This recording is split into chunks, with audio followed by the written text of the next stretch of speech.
Gaushala is Sanskrit for cow sanctuary. Uh, Oftentimes, the first question we're getting asked here is, okay, so you're a vegan, you don't drink milk, why do you have cows? And usually the first thought is, I know why they have cows. They have cows for their manure. Because we know their manure is very valuable, they must use this manure to enrich the forest. That's not the case. So one of the values that we're practicing in Sadhana Forest is gift economy. It's the idea of giving without expecting to receive anything particular in return. Friday nights, Eco Film Club is another. Can you guys stay off the, particularly with this cow? Can you please instruct them? Can you stay back from the, yeah, thank you. So Friday nights are another example of this. We invite people to come here. We really don't have anything specific that we want from you. We didn't bring you here for donations. We didn't bring you here, I don't know what else we'd want. The idea is to share something and you can take something. Maybe you just like the food, maybe you found the talk boring, but you had a nice night, I don't know, maybe you liked the movie. But this spirit of giving is something very powerful. One, as the gift giver, it's a huge liberation to not be trying to manipulate someone towards a particular agenda, just to be offering something in this spirit. It's not different with the cows. I mentioned the fundamental thread. What is the main thread, which is tying all the values together? Compassion. These are all animals that would have most likely gone to slaughter if they didn't come here. We have 7 female cows, 3 male cows.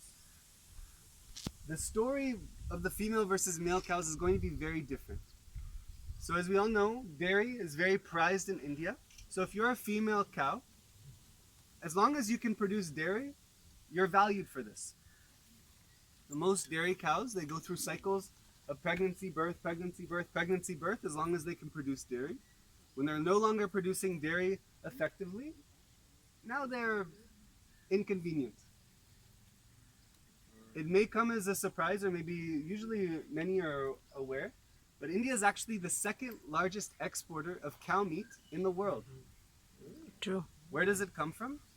A bustling dairy industry, producing huge amounts of dairy for a population which loves it, and a population which doesn't eat much cow flesh.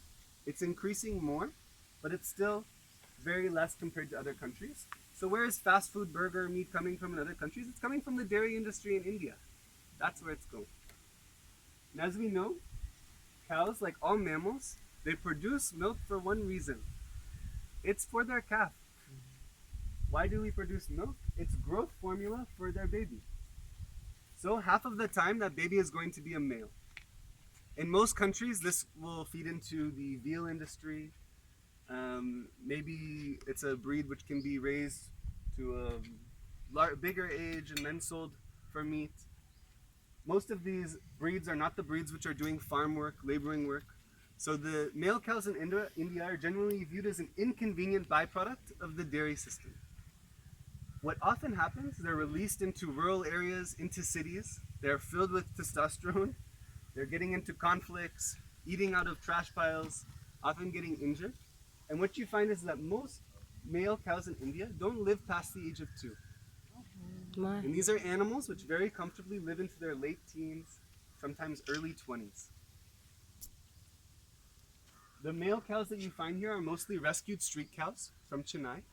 The female cows are mostly coming from farmers, where for some reason they no longer produced milk very effectively or could no longer produce it at all. They couldn't get pregnant, they had an infection in their udder, something like this. So the farmer could either choose to sell them, sell their body, make some money, they'll be sold for meat.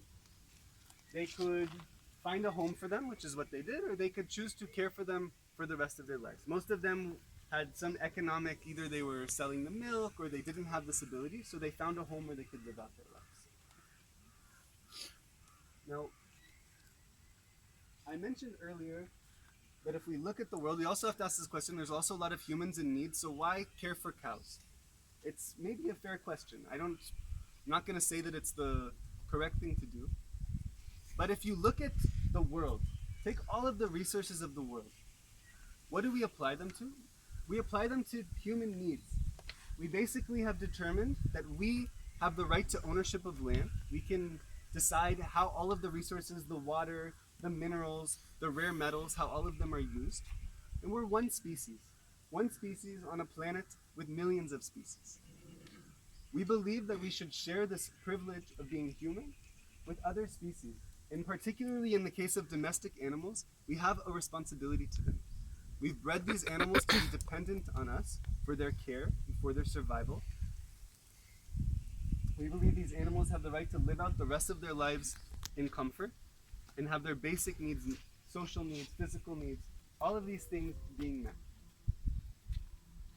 Just to put into statistic, I kind of spoke earlier about what the world looks like, saying that if you came to Earth, what would people think of Earth? They would think of it as a place to produce these big animal things so that these human things can eat them.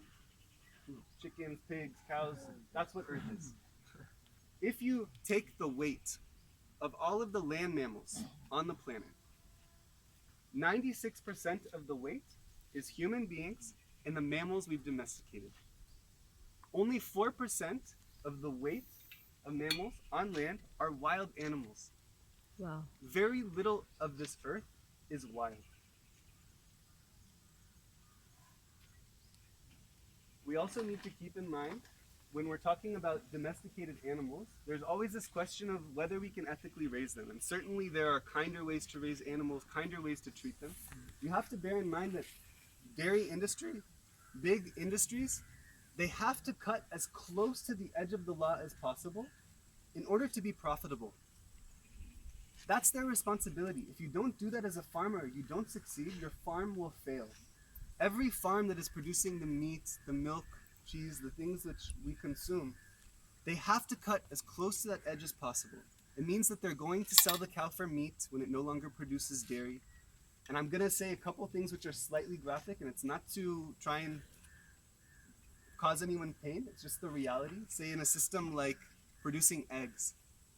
So what do they have to do to produce eggs? Well, half of the time, the chicken is going to be a male chicken. It can't produce eggs. So what happens? They're either gassed or they're thrown into a blender when they're chicked. That's what happens in these industries because they have to have a bottom line. They have to be profitable. I'm just saying it's a scary combination to mix a need for a profit and a living being. So this is the fundamental reason why we choose not to consume animals here, is that we don't believe that you can want to consume something from someone else and also keep in mind their needs and compassion towards them as being the fundamental driver of your actions. They can't coexist. This is at least our belief. Okay, we're going to move on to children's language.